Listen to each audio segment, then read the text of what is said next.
E a gente abre a edição de hoje falando sobre eleições. Dados parciais do início de campanha eleitoral mostram que o PL, o partido do presidente Jair Bolsonaro, e a coligação de Lula lideram em número de candidatos para a eleição de outubro. O destaque está no nosso site.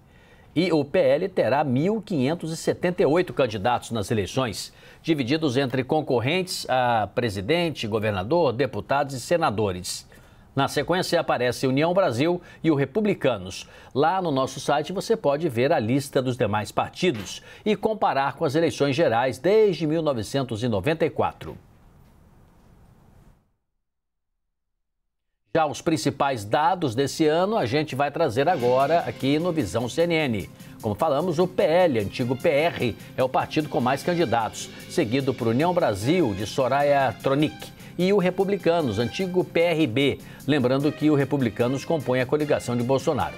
Na sequência aparece o MDB de Simone Tebet, depois vem o PP, que também está coligado a Bolsonaro na eleição presidencial. Na sequência aparece o PDT de Ciro Gomes. Pois é, para a gente entender melhor, o primeiro partido da coligação de Lula a aparecer na lista é o PSB, que terá 1.270 candidatos. Depois vem o Patriota, o Podemos, que apoia Tebet, vem logo atrás. Na sequência aparece o PSD, depois vem o PT de Lula, que terá 1.105 candidatos pelo país. Nós temos aqui um levantamento por coligação dos dois candidatos a presidente mais bem colocados, mais bem pontuados nas pesquisas de intenção de voto. Vamos a eles então. A coligação de Lula é formada por 10 partidos. Entre eles, gente, está o PROS, que vive uma disputa interna. Pode ou não apoiar Lula, você sabe disso. Uma ala quer lançar a candidatura própria de Pablo Marçal, outra quer apoiar Lula. A decisão final do destino do partido pode parar no STF. Por enquanto, o PROS está na coligação de Lula, somando então 10 partidos. A coligação que conta com 8.259 candidatos. Já a coligação de Bolsonaro conta com 3 partidos, PL, PP e Republicanos. Estes partidos somam 4.325 candidatos. Vamos chamar então os nossos analistas, começando com o Gustavo Uribe, já dando boa tarde para ele. Uribe, vamos aos trabalhos aqui. Você viu aí essas forças, né, distribuídas em torno de candidatos ali na cabeça de chapa. Olhando assim, leigamente, quanto mais partidos, teoricamente, traduz mais força. Mas não necessariamente, né? De qualquer forma, qual a análise que você faz preliminarmente, olhando esse quadro aí já definido oficialmente? Boa tarde a todos, boa tarde Sidney, boa tarde Luciano e a todos que nos assistem no Visão CNN. Depende das bancadas e justamente o tamanho delas nas eleições passadas. Jair Bolsonaro tem maior tempo, o segundo maior tempo de palanque eletrônico, atrás de Luiz Inácio Lula da Silva, justamente porque ele tem partidos que fizeram grandes bancadas, como é o caso do PP e do PL. Já Luiz Inácio Lula da Silva, com exceção do PT, tem partidos que são menores. Ele é o líder porque ele tem 10 partidos apoiando ele. E para o cálculo dos palanques eletrônicos, televisão e rádio, valem os 6 maiores.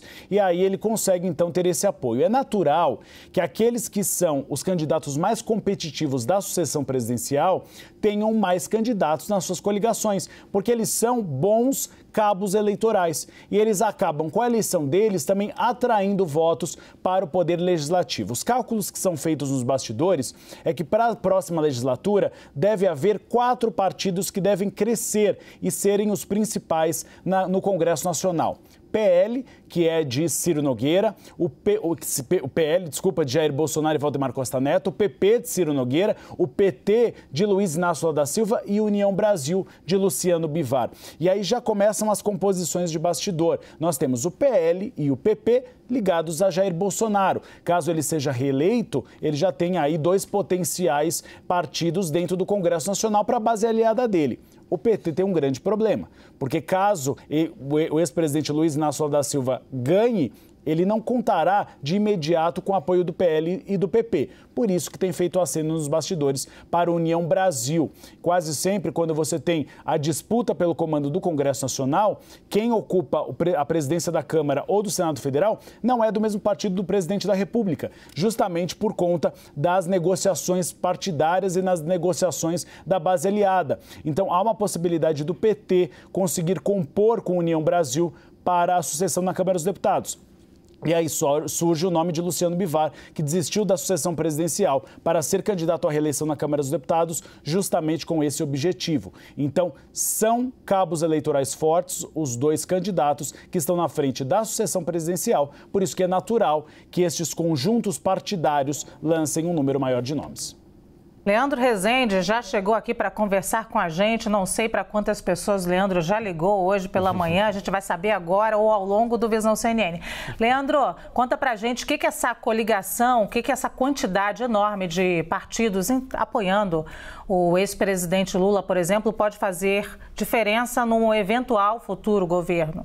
Luciana, boa tarde para você, para o Sidney, para o Uribe e para todo mundo que está com a gente aqui no Visão CNN. A campanha do ex-presidente Lula tem focado bastante em tentar incentivar e lembrar a sua militância de que numa eventual vitória do ex-presidente para um terceiro mandato é fundamental que ele tenha uma bancada ampla de parlamentares e de partidos políticos que lhe dê sustentação, né? O Lula, se assumir o governo, vai assumir numa situação muito diferente do que pegou o país em 2003 e depois quando foi reeleito em 2006, porque é um Congresso Nacional que tem um protagonismo muito maior por conta do orçamento secreto e do protagonismo mesmo do Centrão, que é uma criação recente, começa no governo Lula, para algumas pessoas começa ainda no segundo mandato do governo Lula, mas se consolida como uma força política expressiva a partir dos governos Dilma Rousseff e Michel Temer. Então Lula vai ter que lidar com um Centrão super tonificado e com a instituição do orçamento secreto, que dá aos parlamentares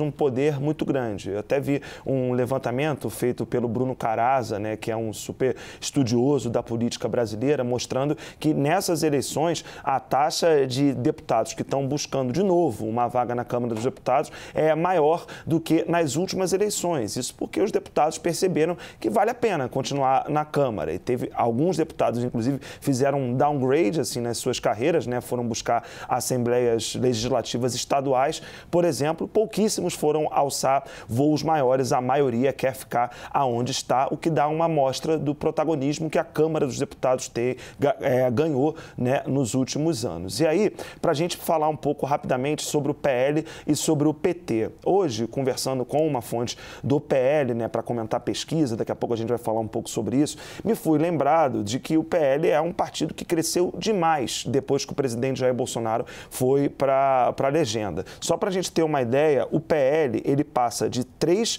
para 9 senadores na última janela partidária. Na Câmara sai de 33 deputados para 78 e também tem um número imenso de deputados estaduais. Então, é um partido que cresceu muito, não é à toa que é o partido agora que tem o maior número de candidatos. Nesse sentido, me chama a atenção a posição que o PT está nesse levantamento feito lá pela Gabriela, pela Salma e pela Luana, né, nossas colegas da CNN. Sempre gosto de dar o crédito porque sei como isso dá um trabalho danado de fazer esse tipo de levantamento. Nossas colegas aí fizeram algo muito completo que dá para a gente pensar sobre vários aspectos. No caso do PT, o que me vem à mente é o seguinte: o PT hoje, em número de candidatos, está atrás do Patriota, está atrás do PSD, do Podemos, partidos que são menores, né, do que o PT em termos de representatividade histórica. Não era o que acontecia, por exemplo, em 2006, quando o partido estava vivendo ainda sob os efeitos do escândalo do Mensalão,